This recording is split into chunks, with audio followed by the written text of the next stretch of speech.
Pemirsa, dua siswa SMP negeri di Batam, Kepulauan Riau diskors pihak sekolah karena menolak hormat kepada bendera merah putih dan menyanyikan lagu Indonesia Raya saat upacara. Meski demikian, orang tua kedua siswa menolak menandatangani surat skorsing tersebut. Upacara, ikuti upacara. Saya juga besok upacara. Malah di pesantren itu sudah latihan 1 bulan. Anak-anak latihan paskibra 1 bulan. Kenapa? Ada mau pengibaran bendera. Dulu rame Indonesia ini beberapa tahun yang lalu masalah hormat bendera, dengan alasan bendera kok dihormatin. Lah, kita bukan soal bendera, tapi dibalik bendera. Lupa dengan sejarah Rasulullah Sallallahu Alaihi Wasallam. Lebih dari itu, kalau di zaman Rasulullah Sallallahu Alaihi Wasallam, bendera atau panji dalam hadis-hadis Rasulullah Sallallahu Alaihi Wasallam namanya liwa. Yang kedua rayah. Yang ketiga alam. Pakai ain. Ain, lam, sama mim nggak disambung sal. Alamun. Itu artinya panji dan itu artinya bendera. Banyak dalam hadis-hadis Rasulullah Sallallahu Alaihi Wasallam, dan selalu ada itu dibawa dalam banyak kesempatan oleh Rasulullah Sallallahu Alaihi Wasallam, disuruh sahabat ini. Malah ada peperangan namanya perang Mu'tah. Perang Mu'tah itu antara kaum muslimin dengan pasukan Bizantium, Romawi Timur. Itu Rasulullah SAW pesan,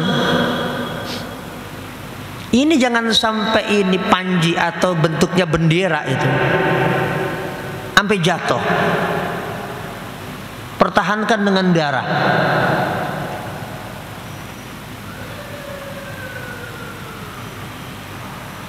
Dipertahankan memang dengan darah. Antara Ja'far bin Abi Thalib, Abdullah bin Rawaha dengan Zaid bin Harithah. Ini tiga-tiganya syahid. Kenapa syahid? Mempertahankan panji dan bendera. Kenapa? Dilarang oleh Rasulullah Sallallahu Alaihi Wasallam sampai jatuh.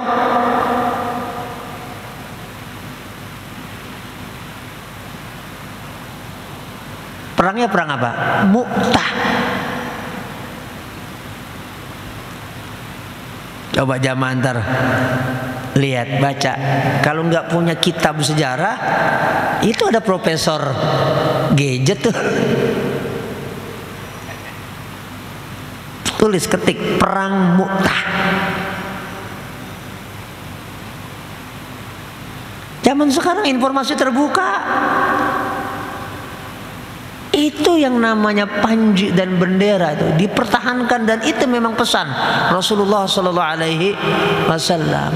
Ditebas tangan kiri kanan, masih dipegang, terbunuh semuanya, diambil oleh sahabat yang satu, ditebas lagi, dipertahankan dengan nyawa, dengan darah.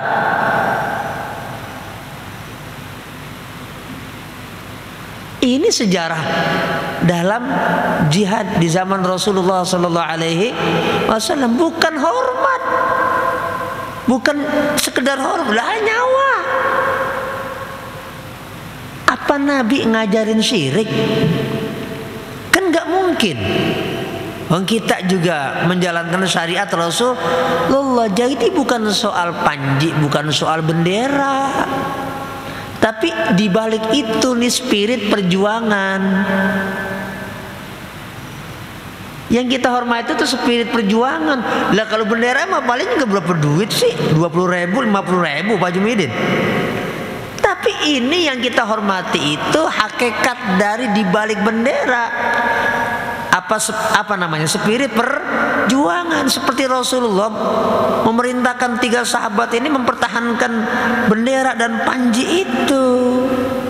Kenapa? Kalau jatuh itu kehormatan kamu sebagai orang Islam jatuh. Berarti kamu oleh orang Romawi Bizantium dianggap kalah. Itu. Nah, ini penting juga buat kita, wawasan Islam, dan di sana ada wawasan kebangsaan. Tidak ada yang ta'arud, tidak ada yang kontradiksi. Jadi besok kita ikut apel kepada Sang Merah Putih, hormat, gerak, nggak apa-apa.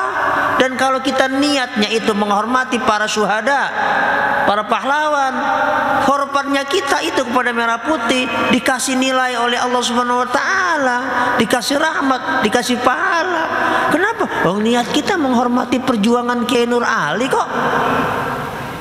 Panglima Sudirman kok, kan mereka muslim semua. Si fulana, dari mulai misalnya Panglima Polim, Cutnya Din, banyaklah pokoknya syuhada itu. Hormat kita menghormati spirit kemerdekaan, bukan sekedar bendera yang harganya itu, bukan. Nah, makanya jangan terlalu dangkal wawasan kita. Nah, lihat lagi nih jauh seperti Rasulullah Sallallahu Alaihi Wasallam yang selalu ada roya, selalu ada liwa, selalu ada alam.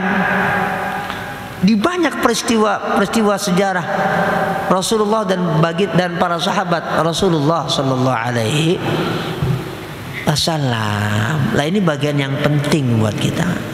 Namanya mensyukuri kemerdekaan, karena kita umat Islam ya memang tanpa mengesampingkan saudara-saudara kita yang sebangsa setanah air, tapi kontribusi kita sebagai umat Islam kan luar biasa besar, dari Sabang sampai Merauke terhadap kemerdekaan ini. Maka patutlah kita itu bersyukur kepada Allah. Kalau perlu mulai malam ini kita tahajud, kemana gitu? Kenapa mau tahajud? Walaupun tahajud berjamaah sekali-kali nggak masalah.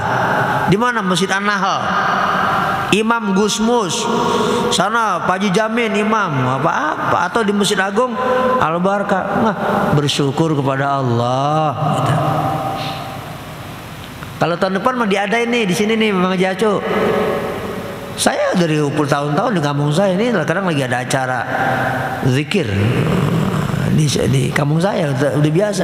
Pokoknya setiap malam 17-an itu ada zikir. Orang kampung kita kasih nampan karena banyak ustadz, ada banyak di kampung saya. Jadi saya serahin. Ada ustadz-ustadz di kampung saya. Orang-orang kampung dikasih nampan, nasi uduk, jengkol boleh. Isiin masing-masing, bawa ke masjid. Orang sekampung itu berlangsung udah bertahun-tahun. Coba di Masjid Agung Al-Barkah ini. Ini kan masjid perjuangan juga, ada sejarahnya juga ini masjid ini. Nih masjid ini nih. Ini kan masjid bukan ujuk-ujuk ada di sini. Dulu kan masjid yang lama ya, Ngajacu. Apalagi ada pesantren Bahagia tuh di situ dulu. Ya. Al-Maghfulah, Kiai Nur Ali, Kiai Muhajirin, semuanya kumpulan ulama dulu pada ngajar di sini semua. Kata orang-orang tua, saya mah kan baru lahir. Kata orang-orang tua pada cerita di sini dulu di samping Masjid Al-Barkah itu sebelum yang gede kayak begini ada pesantren Bahagia, benar ya? Benar apa enggak? Benar. Tempat para ulama Bekasi dulu kan nggak ada kota kabupaten. Ulama Bekasi semuanya pada ngajar di satu pesantren, katanya namanya pesantren Bahagia. Bener nggak nih kalau saya salah di? Iya, nah saya nggak, saya dengar cerita dari orang-orang tua. Berarti punya sejarah tuh, punya sejarah. Bukan saya dengar lagi tuh di rumah Kong Haji Mastura, Kiai Haji Mastura tuh. Saya dikasih tahu sama Pak Haji Nur Kamal, ada kamar Bung Karno itu pernah nginep di situ, di rumah tua itu di depan ada kamar yang sampai sekarang kata keluarga di sini masih diabadikan. karena Bung Karno itu pernah menginap di sana. Nah ini penting, apalagi memang ya founding fathers Indonesia itu memang banyak dari kalangan ulama. Kayak Wahid Hasyim, Haji Agus Salim, Bung Karno sendiri Muslim, Bung Hatta juga Muslim, apalagi itu. Makanya kita bersyukur pada Allah, Pancasila itu yang pertama ketuhanan yang Maha Esa, Qul huwallahu ahad. Butir kemerdekaan itu dalam Undang-Undang Dasar Pembukaan dengan rahmat Allah. Dengan rahmat Allah. Jadi Pancasila itu udah sejalan dengan Islam.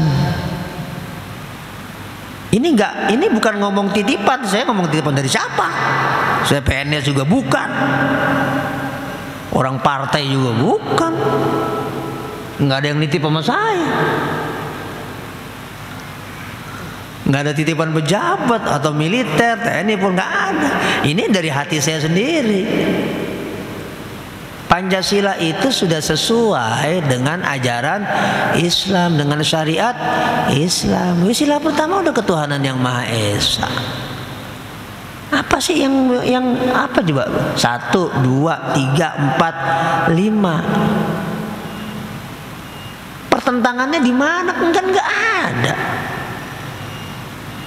Persatuan Indonesia, kita disuruh al-ittihadu quwwah, bersatu.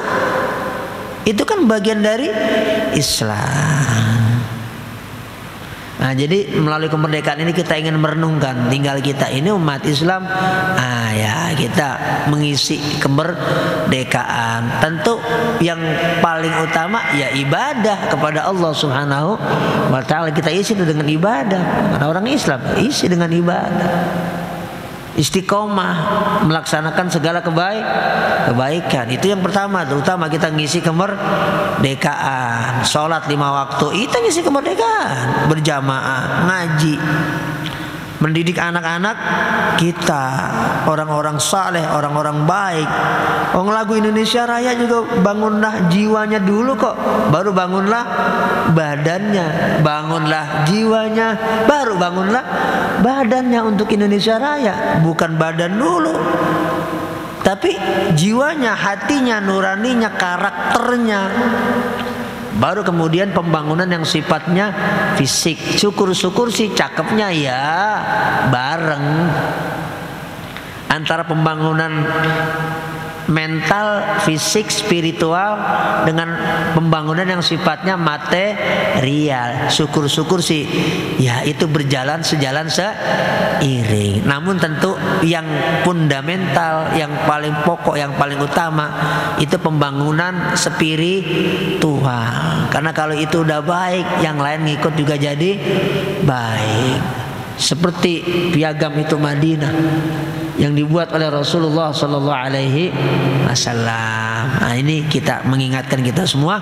Mudah-mudahan dengan kemerdekaan RI yang ke-77 ini kita semua senantiasa diberikan rahmat oleh Allah Subhanahu Wa Taala, diberikan barokah oleh Allah Subhanahu Wa Taala. Al-Fatihah.